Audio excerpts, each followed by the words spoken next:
Hello there. Today we will be discussing another question of periodontology for the year 2018.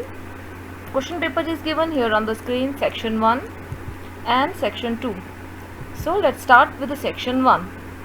The long question that will be there in the section 1 is define dental plaque, write briefly type of plaque, the role of dental plaque in periodontal disease, and short note on chemical plaque control, gingival cribriculate fluid, host modulating agent, periodontal lapses and junctional epithelium.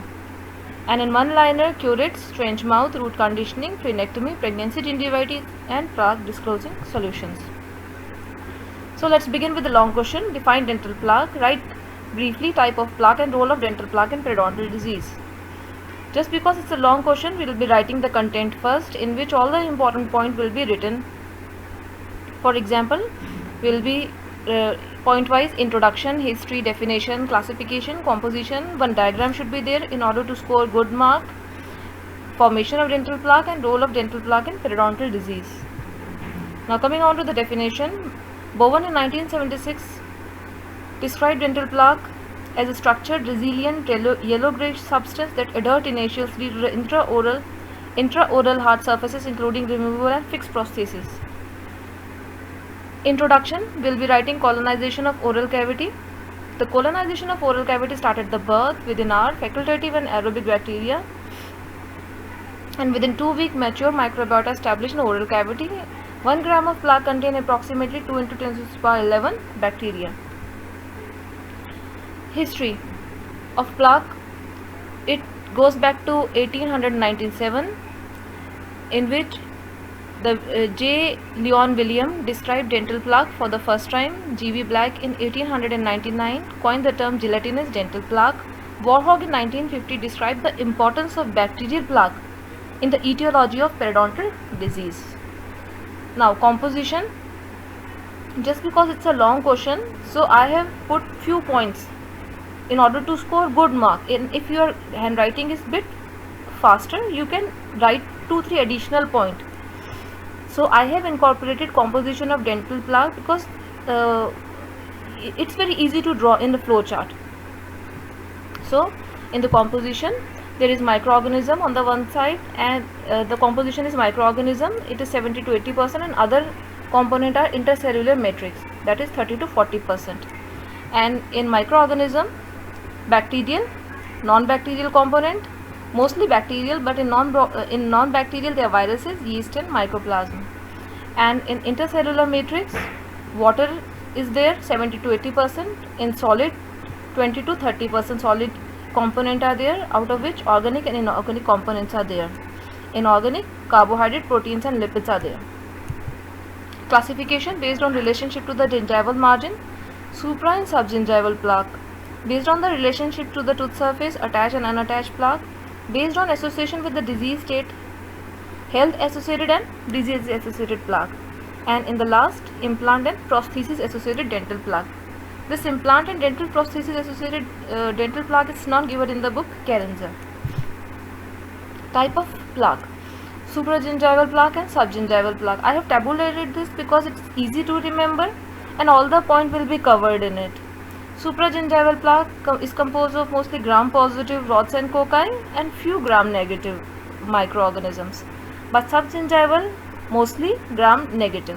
Morphology for supragingival is cocci, rods, filamentous and spirochetes, but in subgingival mostly rods and spirochetes.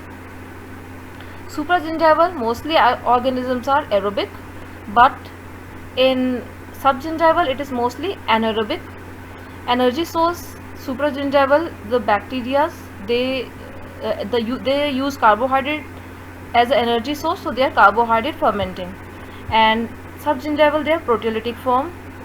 Motility is seen in only few of the bacteria, but motility is seen in most of the bacteria, and it causes the subgingival cause gingivitis and periodontitis, and supragingival is associated with caries and gingivitis.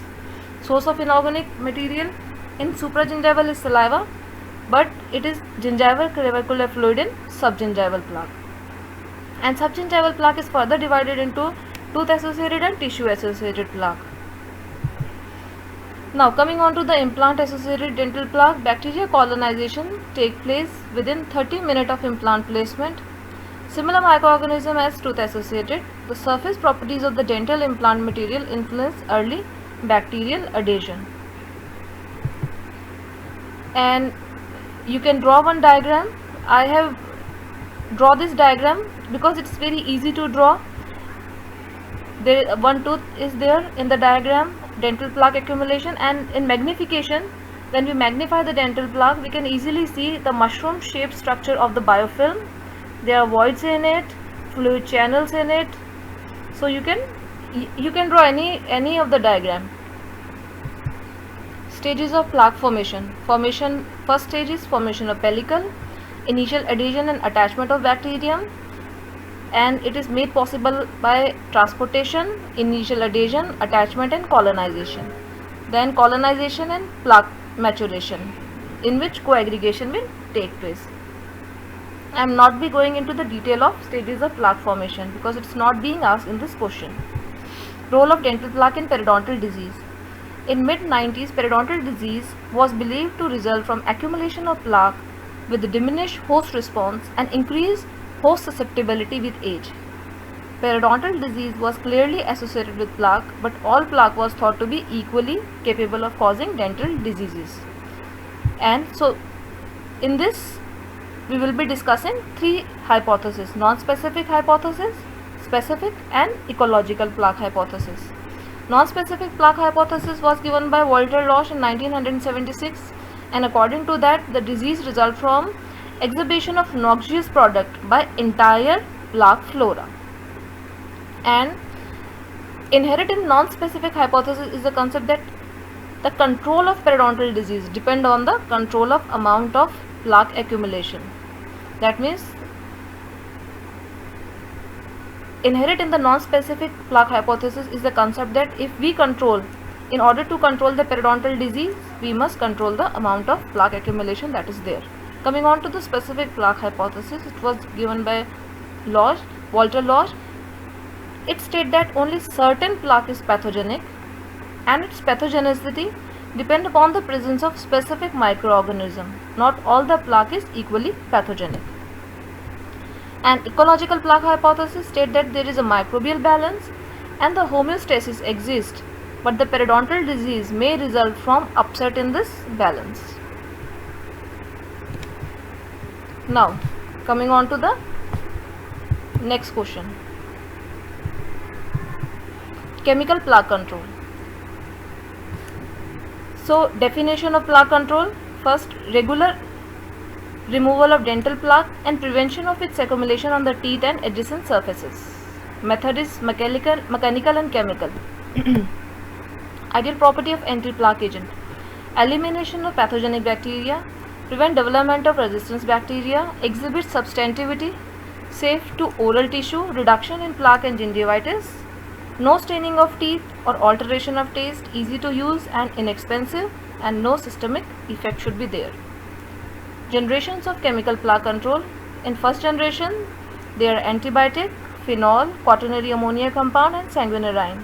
In second generation, there is bisbiguanides, for example chlorhexidine, and in third generation, delmophenol. Chlorhexidine is considered gold standard. It's mostly used in diglyconate salt, developed in 1940 by Imperial Chemical Industry, England. Plaque inhibition is first studied by Schroeder in 1969, and they proved that rinsing the oral cavity for 60 seconds twice per day with 10 ml of 0.2% chlorhexidine inhibited plaque growth and development of gingivitis. Clinical use. Chlorhexidine is used as an adjunct to oral hygiene and professional prophylaxis.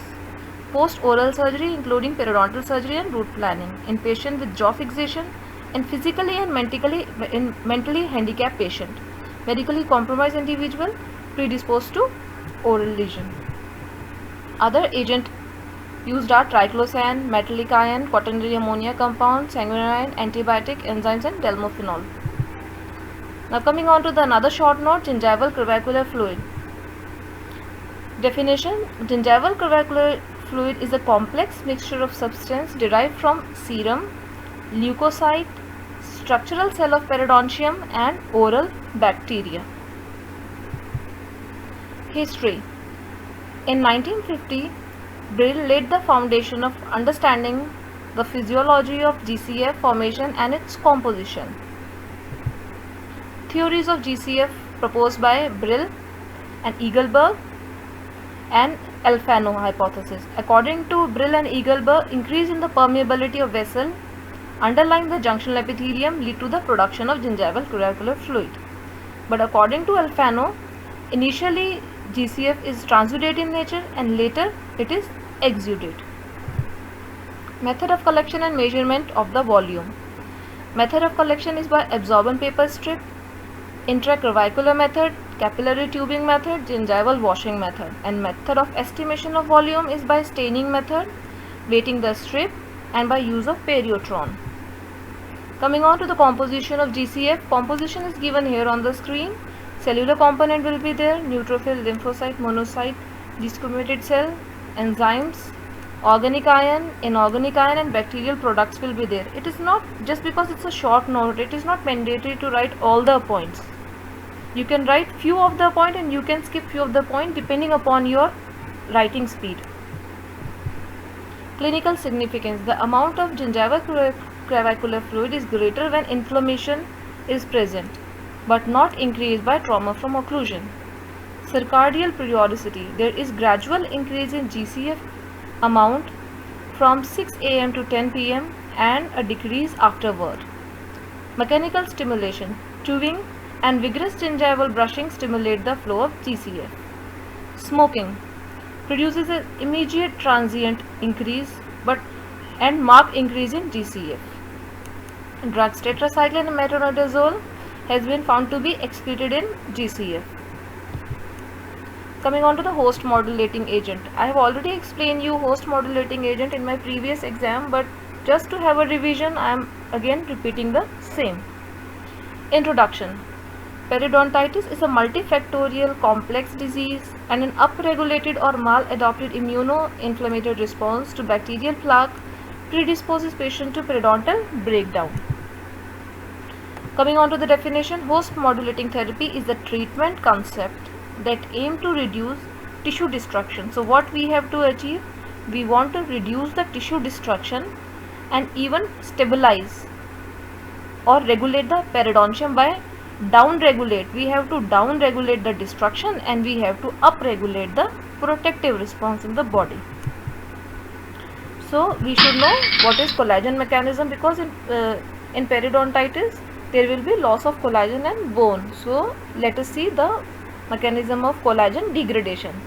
So collagen is broken down in the body by two processes, by phagocytosis by fibroblast and by matrix metalloproteinase, that is collagenase, that is liberated by various immunoinflammatory cell in the body. So immunoinflammatory cell, they will liberate matrix metalloproteinase, will break down the collagen in the body. And in order to regulate the the degradation of collagen, we can inhibit the matrix metalloproteinase by giving subantimicrobial dose of tetracycline or chemically modified tetracycline. Now coming on to the mechanism of bone resorption.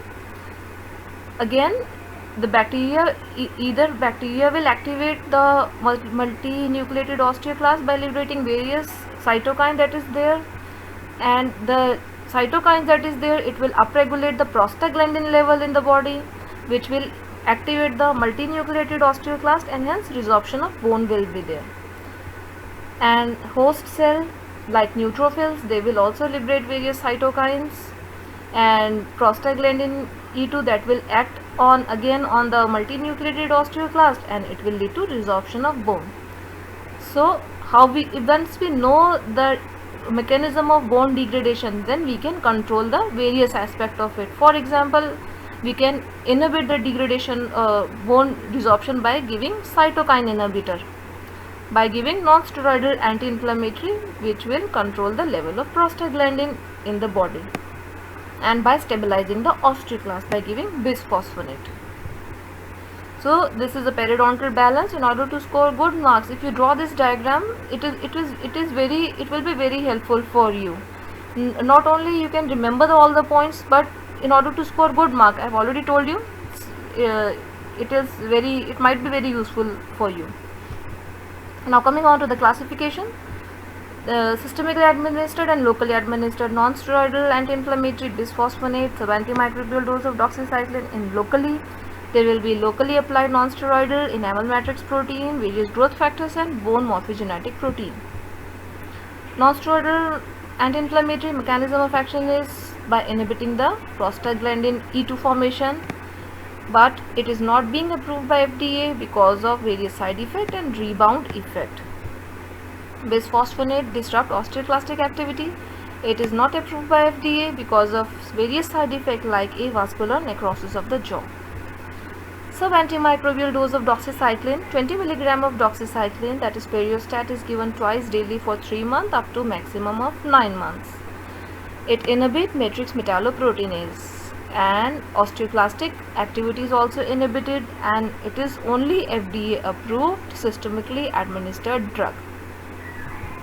Now coming on to the locally administered agent, non-steroidal anti-inflammatory, topically applied, it's not being approved.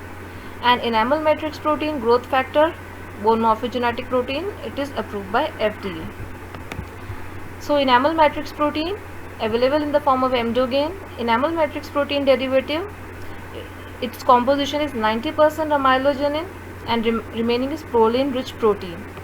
Function, it promotes cell spreading and bone cell attachment, differentiation of immature bone cell, and induce cellular cementum formation. Growth factor, GEM21 and infuse. In GEM21 there is recombinant platelet derived growth factor plus tricalcium phosphate, and infuse there is recombinant bone morphogenetic protein plus bovine type 1 collagen. Coming on to the periodontal abscess. Definition: periodontal abscess is a localized accumulation of pus within gingival wall of a periodontal pocket. It is localized accumulation of pus within the gingival wall of periodontal pocket. Coming on to the classification on the basis of location, course of the disease, basis of number. On the basis of location, gingival abscess, periodontal abscess, pericoronal abscess. On the course of the disease, acute and chronic. And the basis of number, single and multiple.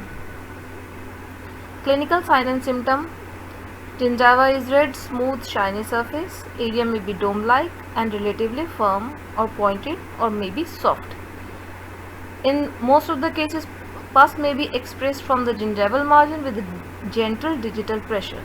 Throbbing pain, radiating pain, tenderness of gingiva to palpation, sensitivity of teeth to palpation, tooth motility, lymphadenitis, and other side effects. Systemic effect will be less frequently seen: fever, leukocytosis, and malaise.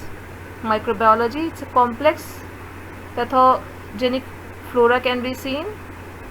74% time there is gram negative rods, non-motile and strict anaerobic microorganisms seen. Diagnosed on the basis of clinical and radiographic feature.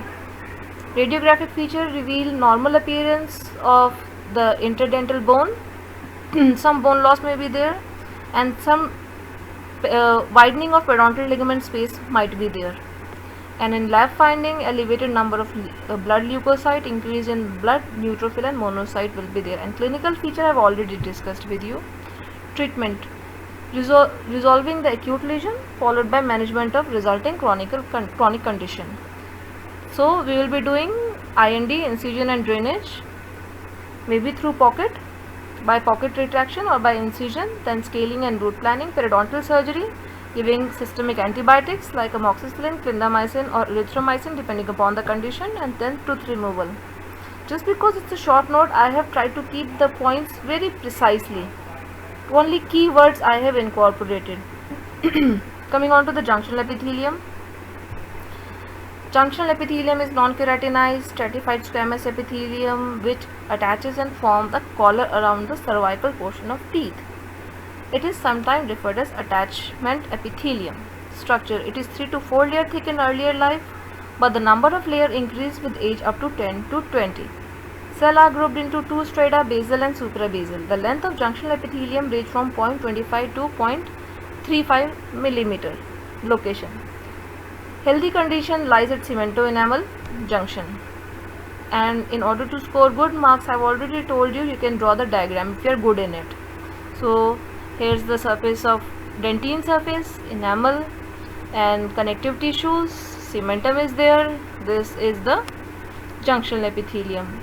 And on the connective tissue side there is hemidesmosome, that means half of the desmosome, and the same will be there onto the enamel side, hemidesmosome, but in between the junctional epithelium there will be desmosomal junction.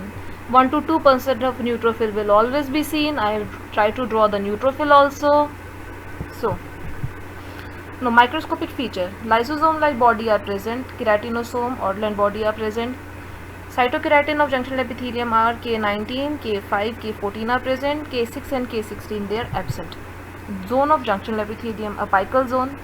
Cells show germinative characteristic. Middle zones, cell in the middle provide adhesion to the tooth. Coronal zone, for the passage of fluid. Development, junctional epithelium develop from reduced enamel epithelium. Turnover rate is 5 to 6 days. Function, it form attachment apertures to the tooth surface and form epithelial barrier. It provides a vehicle for the bidirectional movement of substance. It plays role in a host defense against bacterial infection. Rapid turnover rate, rapid repair and maintenance. It maintains the equilibrium. Role of junctional epithelium in the disease. In periodontitis, it is reduced in number, length is reduced, there is ulceration, it is heavily infiltrated with inflammatory cell and hence deep pocket will be there. But in necrotizing ulcerative gingivitis, junctional epithelium is destroyed and replaced by fibrin, necrotic epithelium, so no pocket formation will be seen in necrotizing ulcerative gingivitis as well as in periodontitis. Kindler syndrome, rare skin disorder due to the loss of protein kindling, junctional epithelium fail to attach to the tooth surface. Now coming on to the junctional epithelium around implant. See, I have included few important points that is not given in the Carenza. In order to score good mark, if you will write it, it will be eye-catching for the examiner. Moreover, I think it will be, your presentation will improve. So, junctional epithelium around implant. Junctional epithelium around teeth originate from the reduced enamel epithelium, but that of implant originate from the epithelium of mucosa. Epithelium is much thicker with few organelles in implant, and the connective tissue fiber they are oriented parallel to the implant abutment, while in natural teeth it is vertical. Coming on to the one-liner, curates. Curate are fine instrument. Working end has a cutting edge on both the side of blade and rounded toe. It is instrument of choice for removing the subgingival plaque, calculus, altered cementum, removing the soft tissue lining of periodontal pocket and root planning. Types available are universal and area specific. Trench mouth. It is other name of necrotizing ulcerative gingivitis. It is a microbial disease of gingiva due to impaired host response characterized by the death and slogging of gingival tissues. It is commonly seen during, why it is named trench mouth? Because it was seen during World War I in soldiers who were living in the trench. They used to dig up the ground, they make the trench and they used to live in it in very compromised condition. So they used to live in the trench, that is why the disease was named as trench mouth. Root conditioning. Root conditioning involved removing the bacteria, endotoxin and other antigen found within the cementum dentine of a pathologically exposed root. So first of all we will be writing definition and then agents used: citric acid, tetracycline, EDTA, enamel matrix protein, fibronectin, etc. Advantages: accelerate healing and new cementum formation, improve outcome of periodontal regeneration. Frenectomy refer to the complete removal of frenum including its attachment to underlying bone. It is required in correction of abnormal diastema between maxillary central incisors. Method is surgical knife, laser and electrocautery. Pregnancy gingivitis. It is gingival inflammation initiated by dental plaque and exacerbated by increase in endogenous hormone. Pregnancy itself does not cause the gingivitis, it is an exacerbated response by the dental plaque. Partial reduction will be seen 2 months postpartum, and sign and symptom is redness, edematous gingiva, increased tendency to bleed. Treatment, patient education regarding the oral hygiene and its oral hygiene maintenance, scaling in second trimester if required. Plaque disclosing solution. Preparation in liquid, tablet or lozenges form that contain a dye to stain the dental plaque. Various dyes used are iodine preparation, Bismarck, erythrocin, two-tone solution, fast green, and apart from there are many other type of dyes available. Advantage: used for the identifying plaque deposition, for instrumentation, evaluation of oral hygiene, and for research purposes. Thank you so much.